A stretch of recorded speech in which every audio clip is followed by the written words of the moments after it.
Pump it up, pump it up. Trae. Oh, come on, come on. With Trae. Pump it up, pump it up. It's the day with Trae. This is the day to gain inspiration, to make a positive change in the nation. We're inviting you to partake in conversation, to raise your vibration. It's the day that we will all celebrate all of our peeps that make this thing elevate. Watch the negative fade away, cause it's the day with Trae.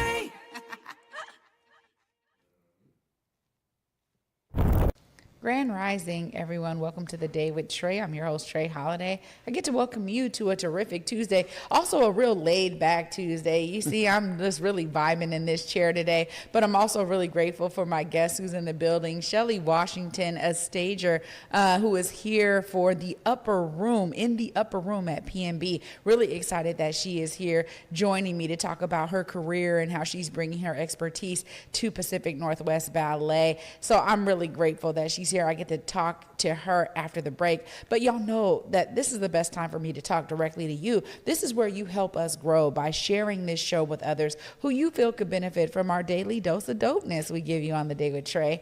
And if you can't watch us, you can always listen to us anywhere you find your favorite podcast. Just search Converge Media Network and the Day with Trae. You'll find us there. Now, I talk a lot about like mentorship and what it means to bring your brilliance into your community, but I want to be very clear today, okay, that it's almost imperative you do so. Why? Look at the way of the world today, right? You have learned a very particular skill set. If you're someone who's very skilled in something, been doing it for a long time, there's something really powerful about your knowledge that could then benefit the next generation. People have to see it to believe it sometimes, right? And so I'm saying that it's something that I've been able to do.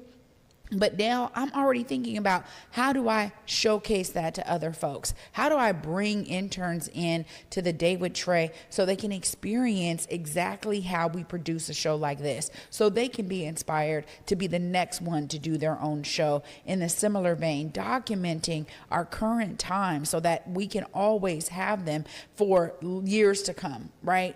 There's something really special about it. But I think we all have to be intentional, y'all, right? Like, we have to say, what am I going to do to ensure that I'm imparting my wisdom on others? It could be your children, your nieces, nephews. It could be mentees, right? It could be at an institution. It could be through volunteering, you know, and teaching a coding class because you're like a coding expert. There's a lot of different ways that we can do this. But if you don't start doing some kind of self-reflection about how you're going to do it, oftentimes it could seem overwhelming. So I'm encouraging you to just know that there is somebody out there that you can impact through your skill, your knowledge, your expertise in a way that benefits not only the next generation, but generations to come. There's something really special about when a pebble is dropped in water and the ripple effect that it creates, right? And so I'm always thinking about my impact as a pebble. What ripples am I creating? How do those ripples sustain? How can I be intentional about dropping my pebbles in the ponds all over the globe? So I'm going to encourage y'all to do the same. Self-reflection and self-analysis is key to this process. Let me tell you, because you do know what your skill set is. But when you start thinking about the ways that you can impact others with it, now you have to actually give it some thought. You have to maybe do some research. What are those institutions that may be in your community, in your neighborhood, in your city or county that you can impact, right? It doesn't require you to necessarily have to go all over the globe, or I need to go do it over here and over there.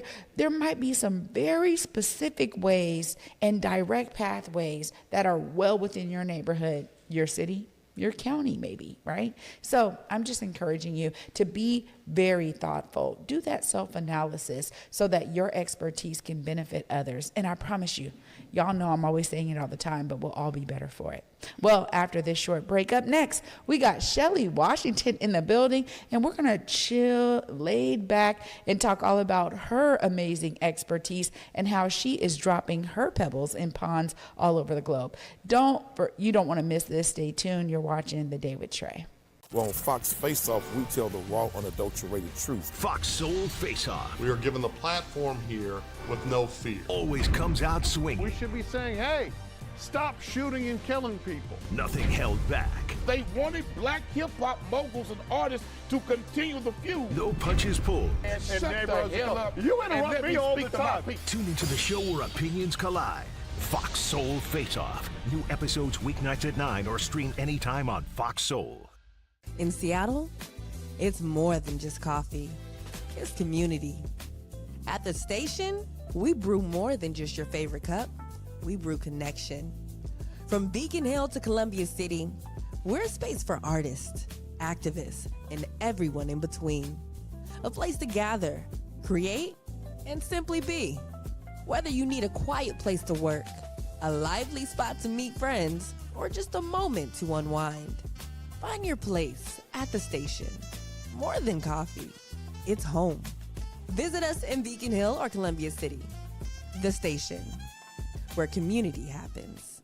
Working with Dentroman has been totally different than working with a traditional bank. They're real, and they meet you right where you stand. I was recently funded, and that money has just changed the trajectory of what we're able to do and our output. This has been just more than just funding or a one-on-one connect. It's been an opportunity for us to really grow and connect and build roots within the community. As a small business owner, you need to put your faith into the right people, and they seem like good people to put their faith into. Welcome back, y'all, to The Day with Trae. I'm your host, Trae Holiday. Joining me right now, I got Shelley in the building. Y'all, hi. Hi. How are you? I'm great. How are you? I'm good. Good to be here. Thanks. Well, we were talking about, dropping pebbles in ponds, and you were just sharing some things about how you've been doing this work. I want to talk about your background. Now as a stager, that means you know ballet through and through. You've been staging all over the globe. Tell us what got you started. I think my mother got me started. My mother, I started when I was quite young. My dad was in the Army, and we lived in Germany, and I took ballet classes there. That's in the late 50s. Wow. And as my dad was a colonel in the Army, and as we moved around, I would take classes. I was bribed to take class. I took class on Saturday, tap, ballet, jazz, everything for Dunkin' Donuts, for McDonald's, anything. Like I started as that. My parents met at Howard University, and they were actors in college, and so their love of music and theater has always been in my family. And by the time I was 14, I went away to school in Michigan, Interlochen Arts Academy, for 3 years, and did summer camps during the time there. And then I went to Juilliard when I was 17, and I danced with Martha Graham when I was 19. I was plucked out of Juilliard. And then I joined Twyla Tharp's company in 1975, so this is my 50th year with Twyla, and in 1988, she and a few of us went to American Ballet Theater and danced with Baryshnikov, was the director there. So that's when I had this 3 or 4 years of intensity, and that's when I retired and went on to be a director and stager of ballets for ABT and of all of Twyla's work. And I've been doing it ever since. Wow. Yeah. Oh my gosh. So tell us a bit more about a stager for those like myself who may not know. Okay. The pieces that I stage of Twyla Tharp's choreography are all dances that I have been in, most all of them. And I have learned everyone's part, and when they come in, what wings and how, so forth, costumes, music, lights, makeup, and I try to recreate the original works as close as I can, but also allowing for change, because now Upper Room is 40 years old, 39 years old. And dancers change, and I allow them to be themselves within perimeters of doing the same steps. So I can transfer all of this information that I learned directly from Twyla down to what she was wearing on the day she created the second section of this ballet, what it means, and how the music came to be, and why we're wearing these costumes, and what the light should be, the levels of the sound of the music. I can give all that information firsthand. And I'm hoping, and honestly, since I've been here, the people who are the ballet assistants, the directors in P&B, are learning it from me. And they will carry it on for years to come. Wow. It's kind of beautiful, actually. It's wonderful. I say to the dancers that I love being me when I'm in the studio, because I love to give them everything I've got. And I love to watch them grow and change. The director, Peter Boll, can walk in after several weeks of rehearsing, and they look great. but I get to see them when they're babies, right? When they're taking baby steps, and I get to watch them evolve through the whole process to be the great dancers that they are on stage. Wow. It's very cool, actually. You know, your love of it comes through so much as you're talking, right? I love like it. you're beaming, but you really are doing your part to drop these pebbles. And so tell us about some of the dancers that have been impacted by, you know, the relationship and working with you.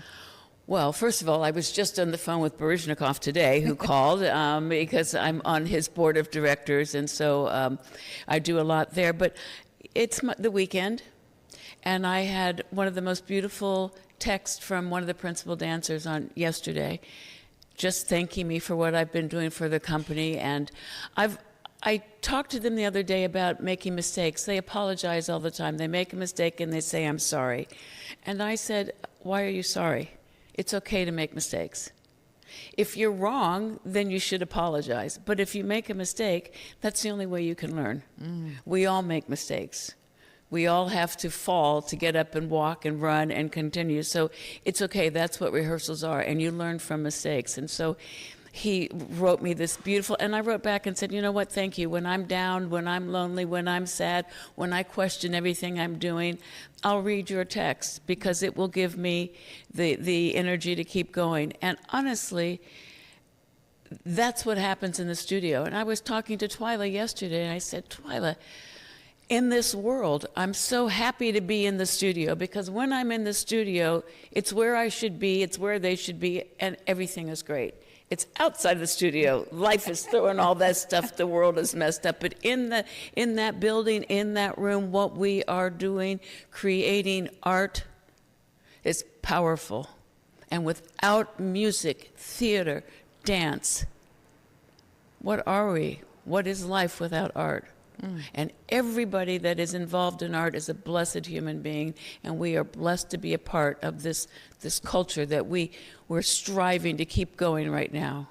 Yeah. Right? I mean, it's so true. I think people need to understand the power of the pause of life. I think art allows us to pause. I agree. And so when you talk about the power of it right now, especially in these times. That's what I mean, in these times. You know, it's so powerful. I appreciate you bringing that up. I think, there are a lot of people who, like, if they just don't have the time, they just haven't been able to appreciate and enjoy the arts because life is this and that and this and that for them.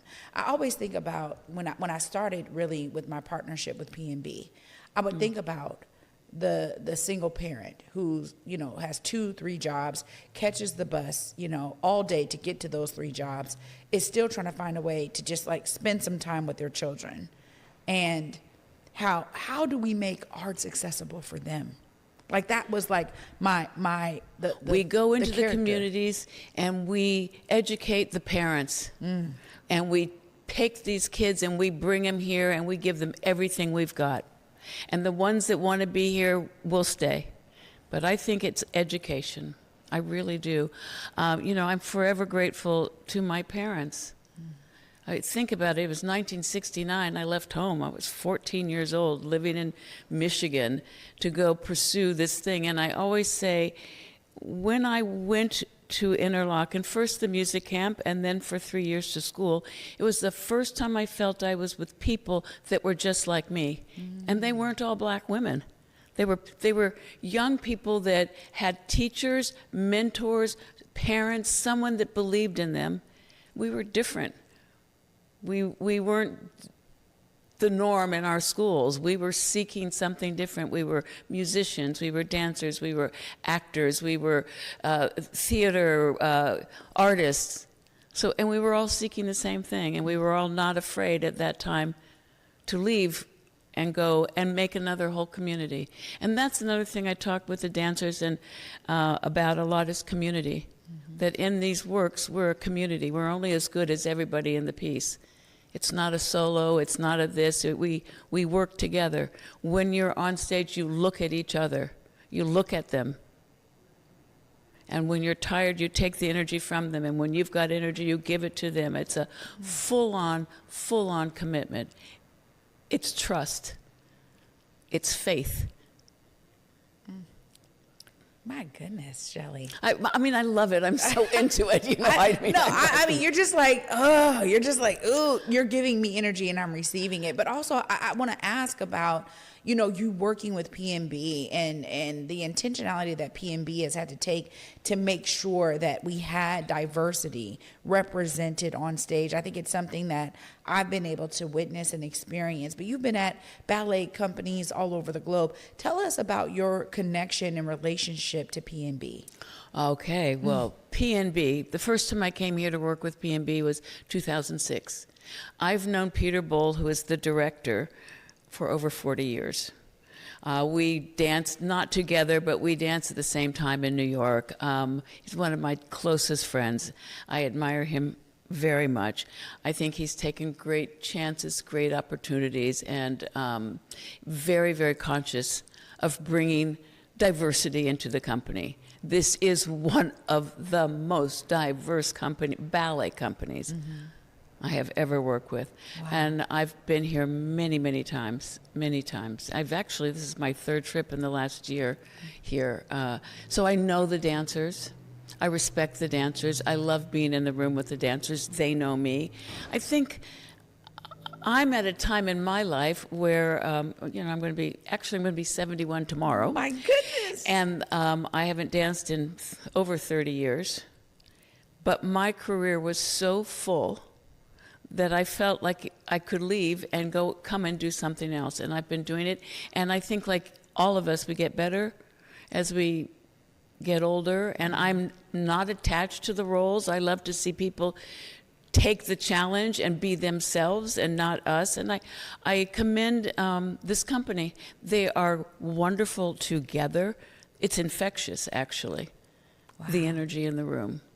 That means a lot. We say, Twyla has always said, fish stinks from the head. So if there's a problem on the bottom, it's coming from the top. And here, the dancers, it's all good. Wow. It's all good. Well, you talked about this piece being 40 years old. Yeah. And I want to talk about just the nature of classics hitting our stages now in 2025. You talked about keeping it original, but also allowing for that flexibility. What can the audience expect out of this piece, The Upper Room? Oh, in The Upper Room is just an amazing dance. It is an amazing dance. It's a testament that 40 years later, I've just done it probably 6 times in the last year and a half. When I say done it, staged it. I'm going to Vienna in February to stage it again. I've just staged it for Colorado Ballet, Miami City Ballet. American Ballet Theater has probably performed it since 1988, and they just did it last year. The music is powerful. It's Philip Glass. The dancing is nonstop. It was one of the first times that we have dancers in tennis shoes, they're called the stompers, and dancers in point shoes, the ballet, and the energy of the two groups and how they work. It's kind of choreographed around the concept even of the Boston Marathon. They literally drop at the end. Wow. We are yelling at them to get off the floor so we can open the curtain and they can take their bows. And I will say that I have not in the 40 years met a dancer that did not want to be in this piece. Everybody wants to do it. It's a challenge. And it's a great challenge. And actually by the end of it, you're in a whole other world. You're in the upper room. Wow. Would you say that is characteristic of Twyla's work? Not all of her works. And I also think what's so beautiful about this work is we didn't know it was going to be the piece that it turned out to be. It's just, the 13 of us in a room working and making a dance. The costumes are by Norma Kamali. They start out in these striped baggy pants and shirts, and underneath they have red leotards. And as the piece goes on, it's 39 minutes long, a little more red is revealed until they come on the end, and they don't have on the pants and the shirts. They're in red leotards only. And when we were working on the ballet, we start always, Twyla's company, in sweatpants, baggy clothes. And as we kept dancing, we would take off a sweatshirt because we were getting hot. We would take off our pants because we were getting hot. And Norma came in and saw that, and so the concept of how it was made is just us doing what we were doing. Wow. It was all made on different music, a Philip Glass. So you're talking 40 years ago, and it was all in little cassettes, and she came in with the music in CD or cassette. And then one day, after the whole piece was done, Twyla came in with the CD, the music that it is now. She put it on, and we did the dance. Every time one section stopped, it stopped just like the other music. So we had completely new music the first time we did it, and it all worked. Wow. One of the sections we did, the original music was in 8s. The tape music, the new music, was in 6s. It's very interesting, the dynamic of the change of the quality of the movement because of the music. I still teach it, counting it in 8s, teach it all in silence with my counts, and then we put the music on, and the music's in 6s, and it changes the dynamic. So I'm still doing exactly how we learned it. Wow. Count for count. Oh my gosh. This is beautiful. You've got me excited to see this. Of course, I could talk to you all day because your experience is vast and your passion is so infectious. I'm so grateful that you made time in your busy schedule to join me today. Thank you. Of course, if people are trying to come and see this beautiful piece of work and art, please look right there. Let them know how they tap. Please come to see In the Upper Room at P&B. We open on November 7th. Wow. Shelley, thank you so much. Thank you. This was so inspiring. You're great. Wow. You are great. Anytime you're in the Seattle area, you hit me up. I will okay? hit you we'll up. Do dinner. We'll I will connect. hit you up. Wow. And blessings to you and what you're doing. Thank It's you so very much. great. It's Thank great. you. This is actually very touching. I was going to cry, but I'm not going to, because this really is like how I grew up. Yeah. You know what I mean? This is it right here. This is it right here. Is that Wow, Duke y'all. Ellington? Yep. Duke. Yeah. The Duke. The wall has so much history on it. It reminds us every time we're here what it is. Okay. Y'all, look, you could tell Shelley and I could get into it all day, every day. We're still filming, and it's great. I'm going to wrap it all up right after this break. Stay tuned. You're watching The Day with Trae. Here on Back to Basa, it's always been important to me that we uplift stories from across the region, and that no matter where you live in the nation, you never have to miss a moment of the show as we continue to highlight the beauty, excellence, and resilience of our communities across the Pacific Northwest. Why?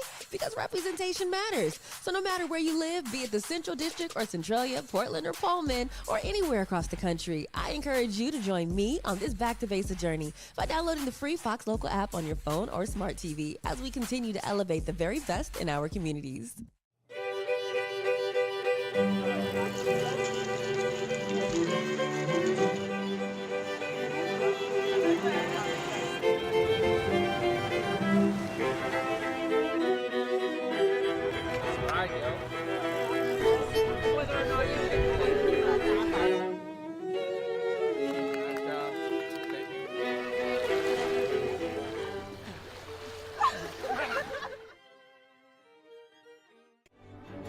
Treat your loved ones with your favorite holiday tradition, the Nutcracker.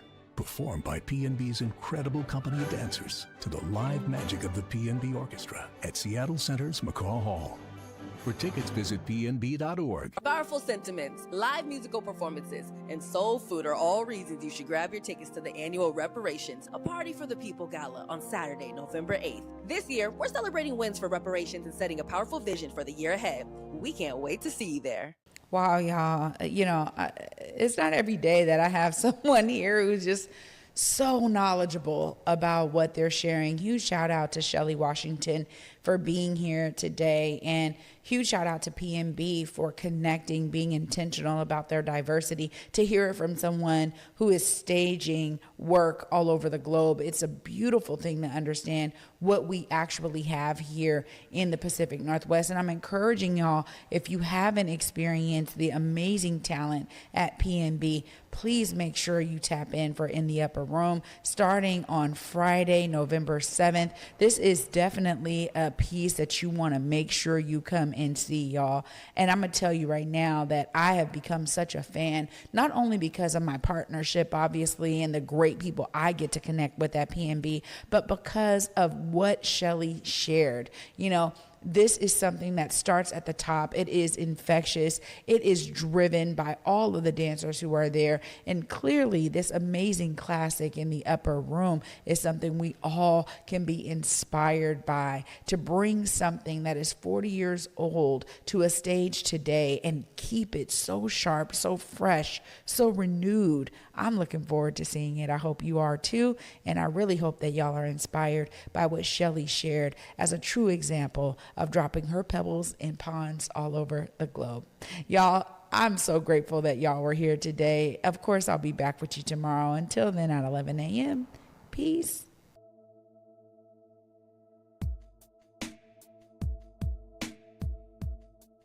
Converge Media produces culturally relevant content for Black and urban audiences. Our coverage is raw, transparent, and objective, praised by community leaders, government officials, and residents.